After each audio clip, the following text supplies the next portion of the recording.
One of my favorite quotes by Rumi says, "With passion pray, with passion make love, with passion eat and drink and dance and play. Why look like a dead fish in this ocean of God?" In this episode, I'm sharing with you how to be full of life. So let's dive in. Welcome to the School of Self-Image, where personal development meets style. Here's your hostess, Master Life Coach, Tanya Lee. Hey, gorgeous people. Welcome back to the podcast. And if this happens to be your first time, I'm so happy that you are here. And I want to ask you all a favor. If this podcast has had a positive impact on your life, I would greatly appreciate it if you head over to iTunes and leave me a review. Now, for today's episode, I want to talk about something that I've been thinking about a lot recently. A few weeks ago, someone asked me how I was feeling, and my response was, I'm just feeling so full of life. It's such an incredible feeling, but it's probably not exactly what you think. In fact, when I say full of life, what comes to mind? And a lot of people automatically go to this version of themselves that's happy and ecstatic and all positive emotion. That is not what I'm talking about. Full of life is an intensity of emotion, and you can't have ecstasy without the opposite of that. You can't experience the highs without also being willing to feel the lows. And so when I talk about full of life, it's really just being open to what life presents to me. And so it means not wasting my energy fighting against what is happening. It means not spending time fighting negative emotion. It's really me just having my arms wide open to life and saying, bring it, bring it. I was made for this. And I've actually done a whole episode on that topic alone. So make sure you check that out. But I was thinking about the members of the School of Self-Image. And one of the first things that they do when they join the membership is they do a case study of their future self. And there's a whole process that I run women through. But the one thing that I've noticed with every single one is that their future selves are full of life. And I was talking to a friend of mine who's actually a member of the school not too long ago. And she was telling me all of these ahas that she's been having since she joined the membership. And she said, I remember that version of me when I was about 8 years old. And I started to think about this concept of being full of life and wondering when we lost it. A few days ago, I went to the park. Fortunately, here in Colorado, I'll speak for Denver, we've been having gorgeous spring-like days. And so I was at the park and I was watching the kids on the playground. And I realized kids are full of life. Just watch them. There's an excitement. There's a passion. There's a drive to want to experience more of life. So what happened? Why have so many adults lost that thirst for life itself?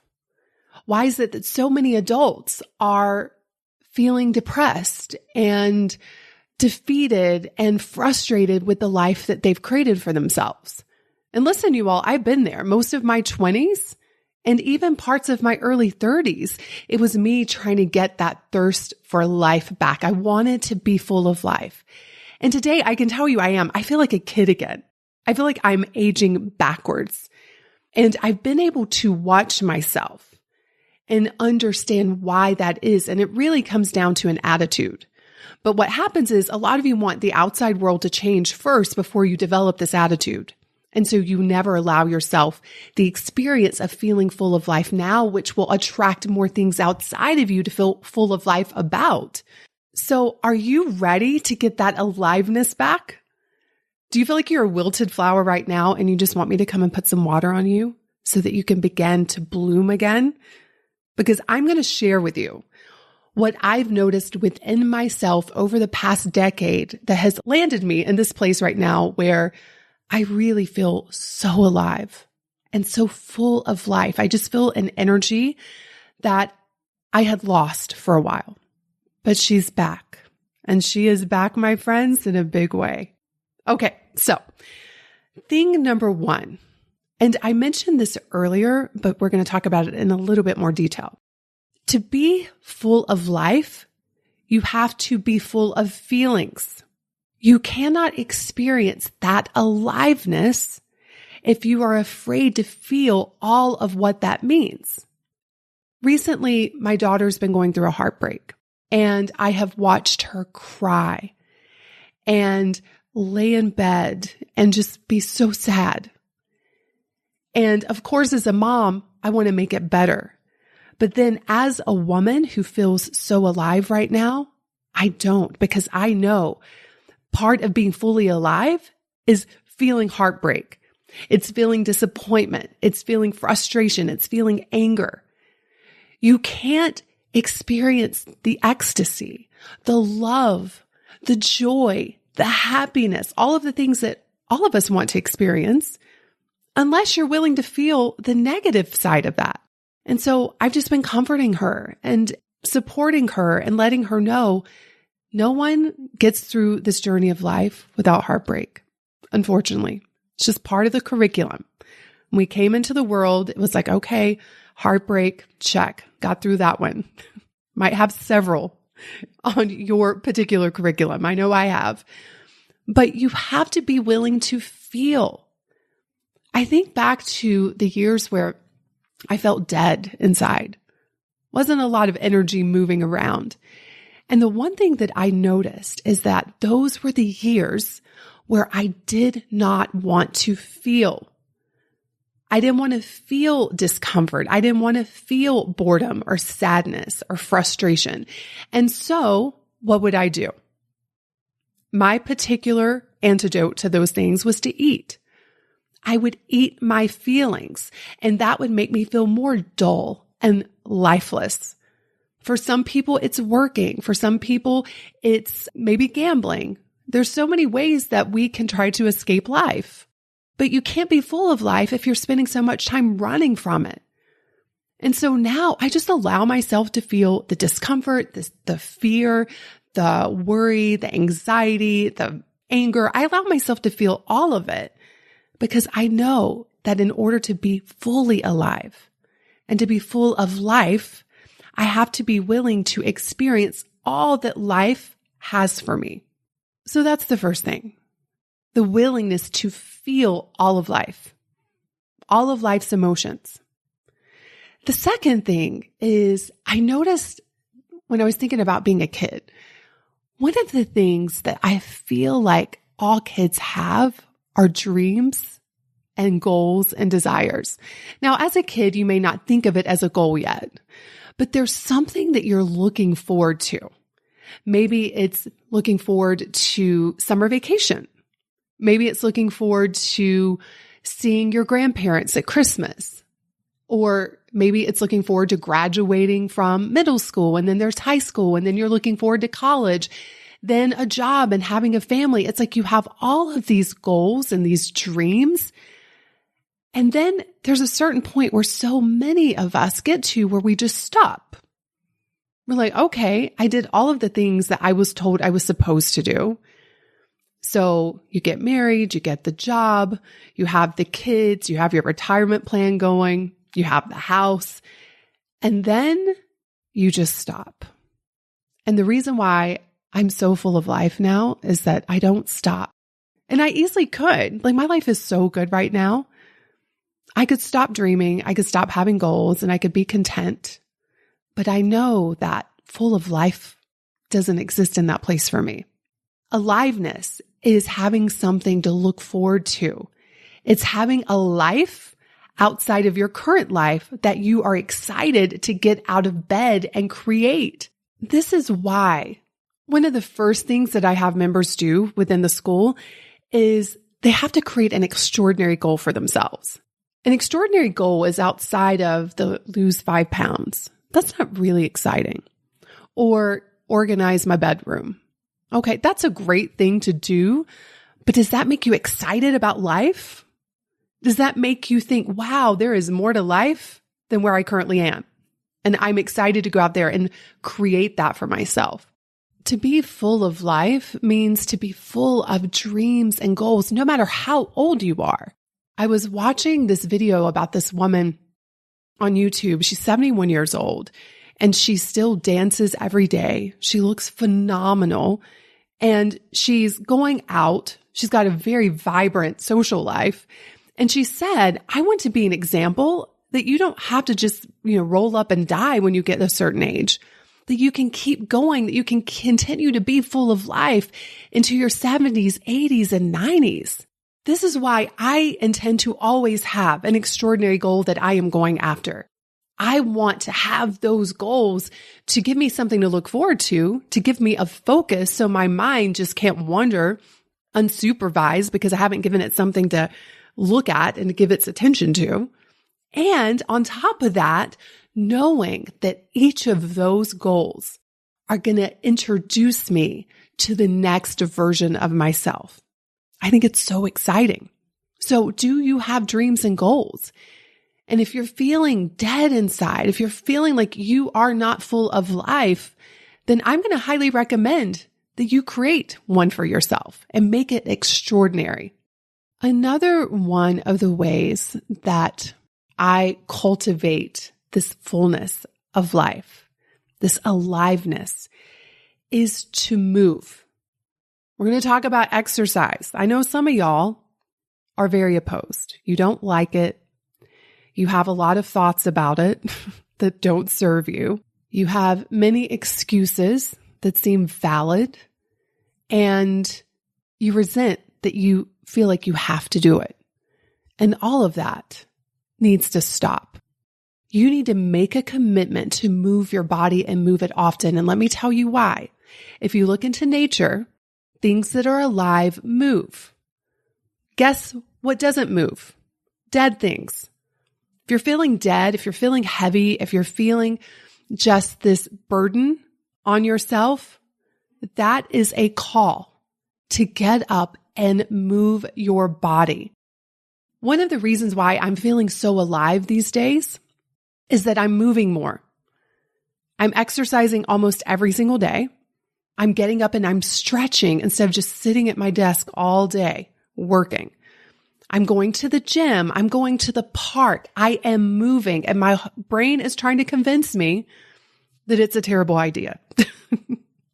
My brain tries to convince me that I can do it tomorrow, that I have too many other things to do that are more important. But do you know what? Nothing is more important than my aliveness. And so I just don't listen to that part of my brain, because that's the part of my brain that if I continued to listen to, I would be feeling dead like I did all those years ago. If you want to be full of life, you have to move like someone who is full of life, that's full of energy. And if you all are feeling low energy, I know that feeling. I have been there. I talk about this with my members. One of my goals right now is getting to that next level of fitness for myself, because I've had years where I've just been low energy and wondering what in the world was wrong with me. But I've been moving more. And with that movement, I've increased my energy. Now, the brain, when you're feeling tired, will try to tell you that you just need to rest. But what if that is the trick trying to keep you where you are? If you haven't been moving on a regular basis, just start by stretching every day, going for a 30-minute walk. Just get moving, because alive things, they're moving. So if you want to be full of life, you need to do what alive things do. The next thing that I have noticed that gives me that full of life feeling is play. And over the last 3 years, I have been playing more than I've ever played in my entire life. Even as a kid, I've never played as hard as I'm playing right now. And of course, play is different for everyone, but the aim, the intention is the same. It is that spontaneous, pleasurable, and flexible activity that you do for your own self-amusement. And the intention is always just to enjoy and to learn and to experience more of life. My play looks like dancing in the kitchen while I'm cooking dinner. It's playing cards and games. I love games. We play a lot of games. But it's also just being spontaneous. So for example, this past weekend, we were sitting at home. We had planned to have a quiet night watching TV. And we get a text from a friend who just flew into town. And he's like, hey, get dressed. We're going out. So it was like 9:00 at night. And there was a part of me that wanted to say, no, let's do it later. But that's the part of me that used to talk me into doing things that made me feel dead. Right. And I was like, no, let's go. So I jumped up. We got dressed. We ended up meeting him out at like 10:00 and stayed out until like 2:30. Met some really fun people, had some great conversations. It was such a fun night of play for me. When you think of kids who are full of life, what's the one thing that we notice in them? They're always playing. And yet we get this story in our brains, and it's instilled in us by society that as an adult, you need to be more serious. You shouldn't play as much. You can play after you get your work done. And I think that's a very dangerous message. I want to make my work feel like play. I want life to feel like play. Like it's just this one big game that we're all figuring out, and we can have fun while doing it. It's all about attitude. You can dread it. You can fight it. You can resist it, or you can approach it with a sense of wonder and awe and playfulness. And I will tell you, choosing the latter will, number one, allow you to have so much more fun in your life, but it also leads to better results because of how you're showing up. And everything is energy, my friends. When you start to show up in a more light, playful manner, you're going to start attracting things very differently than the heavy, burdened version of you. So play more so that you can be more full of life. The last thing that I have noticed that has led to this alive feeling that I have, bigger than I've ever had it before, is I'm thinking way more life-giving thoughts. Thoughts that give me life, that give me energy versus drains my energy. So I want you all just to pay attention to what goes on in your brain every day. Do you wake up in the morning thinking, oh, I got to get through another day. Oh, I wish my kids weren't being kids right now. I wish my husband would be different. I hate this job I have. Like, just notice what is playing in the background of your life all of the time that you probably don't even notice. Maybe all you notice is that you feel awful. You feel dead inside. Well, if you're feeling that way, it all comes down to your thinking. I wake up in the morning thinking, I am so happy that I get another day. One of my favorites is, look at the sun. It came up and I didn't even have to make it happen. I just get to enjoy it. I just get to witness it. I just get to take it in. My kiddos tell me that I annoy them sometimes with how much I appreciate the day. We'll be in the car and I'm like, guys, just look out that window right now. Look how beautiful it is. Sometimes I start singing for no reason.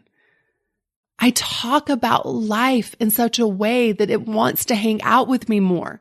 It wants to give me more of it because I do appreciate it. And let me tell you all, some of you may be thinking, well, Tanya, that's easy for you. Look at your life now. I started this a long time ago and it's just increased over the years. But I didn't wait until my life was how I thought it should be. I started this process when I thought my life should be very different than the way it was. And that has been exactly how I've been able to create the life I have now. And let me assure you all, my life is not rainbows and daisies all of the time. No one's life is. If anyone sells you that, then you need to run because that's not life. We all have problems. We all have experiences that are uncomfortable. Just like I was saying, this past week, I've been nursing my daughter's heartbroken heart. It's part of life. And yet, in all of it, we can choose to think in such a way that's not fighting it, but like, hey, I still appreciate you. Thank you for supporting me in this. Thank you for having my back, universe. We're going to get through this. And it's a beautiful day. You cannot be full of life and attract more of what life has to offer you if you're hating your life, if you're complaining all of the time because you think life should be different than what it is right now. Being grateful for the life you have is the secret to creating the life you want. Celebrating your life is the secret to life giving you more to celebrate. And every moment you can focus on what you think is not going well. You can focus on what you don't like or what you don't have. Or you can choose to focus on what is going well, what you do have, what is abundant for you. Always choose the latter. And as you do, you will notice that you become more alive. And with that alive feeling, you start to show up differently.